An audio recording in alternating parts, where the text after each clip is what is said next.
చెప్పండి. ఇప్పుడు ఏం జరిగింది? అది మీరు ఎవరు డబ్బులు తీసుకున్నారు? ఎంత తీసుకున్నారు? ఎలా అది మోసం చేశారు? దాంట్లో మంగ్లీ గారి పాత్ర ఏంటి? వాళ్ళ తమ్ముడు పాత్ర ఏంటి? Yes sir. యాక్చువల్‌గా మా దగ్గరికి వచ్చింది ఆయన వచ్చేసి మేము ఇట్లా హాస్పిటల్ పెడుతున్నాము. ఆ! ఒక పబ్బు పెడుతున్నాము. హ్మ్. ఆ పబ్బుకి కావాల్సిన డబ్బు కావాలి. మంగ్లీ నేను కలిసి మేము పెడుతున్నామంటారని తీసుకెళ్ళాడు. ఎవడు ఆహ్, తీసుకెళ్ళింది? మ మధు మధు మధు ఇంటి పేరేంటి?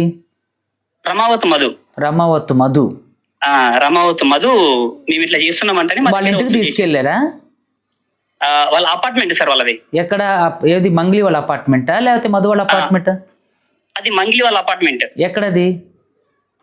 ఆహ్, అది కోకాపేట సార్. ఓకే. కోకాపేటలో తీసుకెళ్లారు. సో, కోకాపేట వాసవి వాసవి వాసవి సార్ వాళ్ళది. Vasavi club, Vasavi apartments. Vasavi apartments. ఆ! ఓకే. అక్కడికి తీసుకెళ్ళి ఎవరెవరు ఉన్నారు అక్కడ తీసుకెళ్ళినప్పుడు? అక్కడ మంగ్లీ వాళ్ళ చెల్లెలు, చిన్న చెల్లెలు. హ్మ్. చిన్న చెల్లెలు అంటే నడిపి చెల్లెలు. హ్మ్. వాళ్ళు ఉన్నారు అక్కడ. హ్మ్. తర్వాత మేము ఇట్లా పెడుతున్నాము. మేము ఇది హాస్పిటల్ కూడా కడుతున్నాము. హ్మ్. ఆహ్, మిర్యాలగూడలో హాస్పిటల్. అచ్చంపేటలో స్కూల్ పెడుతున్నాము. హ్మ్. అచ్చంపేటలో స్కూల్ కూడా నడిపించినామంటాను కానీ మాకెవరు తీసుకెళ్లేదు. ఒక పబ్ దగ్గరికి మాత్రమే తీసుకెళ్లారు. పబ్బు దగ్గరికి. ఏది మంగ్లీ గారు నడిపిస్తున్నారని? మంగ్లీ గారు నడిపిస్తున్నారు. ఇక్కడ పెద్ద పెట్టుబడులు పెడుతున్నాం మేము హ్మ్. అంటేనే పబ్ దగ్గర తీసుకెళ్లారు. హ్మ్. ఆ పబ్ కడుతున్నారు కింద. ఇంకా పిల్లర్స్ మీద ఉన్నాయన్నమాట. ఇవి చాలా అండర్ పెద్దది. Construction. Under construction sir. Okay. అక్కడ ఎంతమంది రాత్రి మీరు 1 బాధితులు ఎంతమంది ఉన్నారండి? మొత్తం 130 మంది సార్. 130 మంది. సుమారుగా ఎంత డబ్బులు కట్టారు వీళ్ళకి?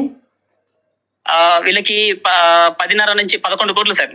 10.5 10.5 to 11 crores సార్. 11 crores. 150 కోట్లు అవును. అన్నారు మరి? అది మాకు సంబంధించింది ఇంత సార్. ఆ. 150 కోట్ల 200 కోట్ల అది మనకు తెలుసు సార్. అది 150 కోట్లని పేరు నుంచి అంటున్నారు. వేరే వాళ్ళు వాళ్ళ మండలంలో ఉన్న వాళ్ళందరూ, తాండాలో ఉన్న వాళ్ళందరూ కలిసి పెట్టినారు. ఓకే. వాళ్ళందరినీ చూపించి వాళ్ళ హ్మ్. హైఫై కార్లు అవన్నీ చూపించేసి, ఫార్చ్యూనర్ కార్లు చూపించేసి మమ్మల్ని వాళ్ళని చూపించినారన్నమాట. మీరెంత పెట్టారు? మీరెంత పెట్టారు పర్సనల్ గా? పర్సనల్ గా నా దగ్గర నుంచి 25 లక్షలు పెట్టాను సార్. మీ పేరు? నా పేరు హేమకాంత్ రెడ్డి. ఓకే. మీది ఎక్కడండి? అంటే నేను మీడియా పటాన్చెరు వాళ్ళకి సార్. ఇస్తున్నాం కాబట్టి చెప్పడం ఎస్ కోసం. Sir, yes sir. ఆ. నేను పటాన్చెరులో ఉంటాను.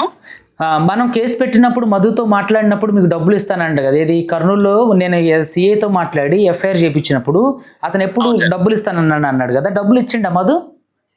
మార్చి 30 లోపు డబ్బులు ఇచ్చేస్తా చెప్పేసినాడు. అంతవరకు ₹2 వడ్డీ లాగేస్తా అని చెప్పినాడు. ఓకే. అప్పటి నుంచి కనపడలేదు మాకే కనపడతలేడు, ఫోన్ లేపుతలేడు, ఏం చేయట్లేదు. ఓకే. మేము ఊరికి 2-3 సార్లు వెళ్ళాము. ఓకే. 2-3 సార్లు వెళ్ళి మూడోసారి మాకు కలిసి అవన్నీ లెక్కలు చూసినాడు. హ్మ్. లెక్కలు చూసేసి ఈ డబ్బులు మీకు ఖచ్చితంగా ఇస్తాను, మమ్మల్ని నమ్మండి అంటారని గట్టిగా చెప్పాడు. వాళ్ళ ఇంటి దగ్గర తీసుకుపోయినాడు. ఓకే. వాళ్ళ ఇల్లు పెద్ద రాజ్మహల్ లాగా కట్టించాడు. వాళ్ళ ఒక తాండాలో ఒక పెద్ద విల్ల లాగా ఉంది వాళ్ళ ఇల్లు అనమాట. ఓకే. ఎక్కడది విల్లది? వద్దిపట్ల సార్. వద్దిపట్ల వద్దిపట్ల విలేజ్ పలుగుతాండ. పలుగుతాండ. ఆ, నల్గొండ. నల్గొండ డిస్ట్రిక్ట్ సార్ అది. ఓకే. ఓకే. పెద్దడిశర్లపల్లి మేము దాదాపుగా మండలం. ఒక 25 మంది వెళ్ళాం సార్ అక్కడికి. మీరు కర్నూలు, డోను, అనంతపురం, ఇక్కడ బాన్సువాడ, పటాన్చెరు, జమ్మికుంట, ఈ ఏరియాలోనే తిరుపతి, ఈ ఏరియాల అందరి దగ్గర నుంచి మేము వెళ్ళాం అక్కడికి. మరి ఈ పటాన్చెరు పోలీస్ స్టేషన్ లో కేసు పెట్టినప్పుడు తీసుకున్నారా? పటాన్చెరులో పోలీస్ కేసు పెట్టినప్పుడు ఇది 2-3 సార్లు నేను చాలా సార్లు వెళ్ళాను. వాళ్ళు వెళ్ళిన తర్వాత ఇదంతా సివిల్ కేసు, ఇది మాకు సంబంధం లేదంటారని వాళ్ళు అన్నారు. అప్పుడు మీరు నా దగ్గరకు వచ్చారు. అవును, మీ దగ్గరికి వచ్చిన సార్ అప్పుడు. ఓకే. ఓకే. అయితే ఇప్పుడు మరి ఇతను వాళ్ళ ఇంటికి వెళ్ళినప్పుడు డబ్బులు ఇస్తానని చెప్పిండు కదా? అవును సార్. మరి మంగ్లీ గాని వాళ్ళ తమ్ముడు గాని శివ సార్. వీళ్ళు ఎవరన్నా కాంటాక్ట్ లోకి వచ్చి అప్పుడు ఇస్తానని చెప్పారా? వాళ్ళ పేర్లు మేము అన్నాం సార్. యాక్చువల్ గా మాకు చెప్పింది వాళ్ళ పేర్లు. ఉమ్. వాళ్ళు ఉన్నారు అనే ఉద్దేశంతో మేమంతా ఎడ్యుకేటెడ్, మంచి దాంట్లో హెల్త్ ఆయుర్వేదం దాంట్లో మేము పోతున్నాం సార్. అంత వాల్యూ మాకుంది. ఉమ్. ఈ దాన్ని చూసేసుకొని సరే వాళ్ళు ఉన్నారు కదా, అంత పెద్ద వాళ్ళు ఉన్నారు కదా ఉద్దేశంతో వాళ్ళని దృష్టిలో పెట్టుకొని మేము డబ్బులు కట్టినాం వాళ్ళకి. మాకు భూములు ఇస్తాం, జైరాబాద్ లో భూములు ఇస్తాము, లేకుంటే అక్కడ ఇంకో దగ్గర భూములు ఇచ్చేసాము, నారాయణఖేడ్లో భూములు ఇచ్చేసాము అంటేనే అది ఎంటర్ప్రైజెస్ పేరు ఏం పెట్టారండి వీళ్ళు? అది Gokula Nandana infra India private limited. Gokula Nandana infra India private limited. Okay. Zaheerabad. Okay. అట్లా చెప్పి మియాపూర్లో. అవును సార్. వీళ్ళందరూ మోసం చేశారు. మియాపూర్ లో వీళ్ళ ఆఫీసు మేజర్ గా ఉండేది వాళ్ళ బావ, సొంత బావ సిఇఓ. దానికి డైరెక్టర్ వచ్చేసి శైలజ సార్, పి శైలజ. పాల్తీయ Shailaja sir. Wife of Bharat Chauhan. Wife of Bharat Chauhan sir. Okay okay అండి, సరే, okay, thank you sir thank you. ఇదండి ఇలా.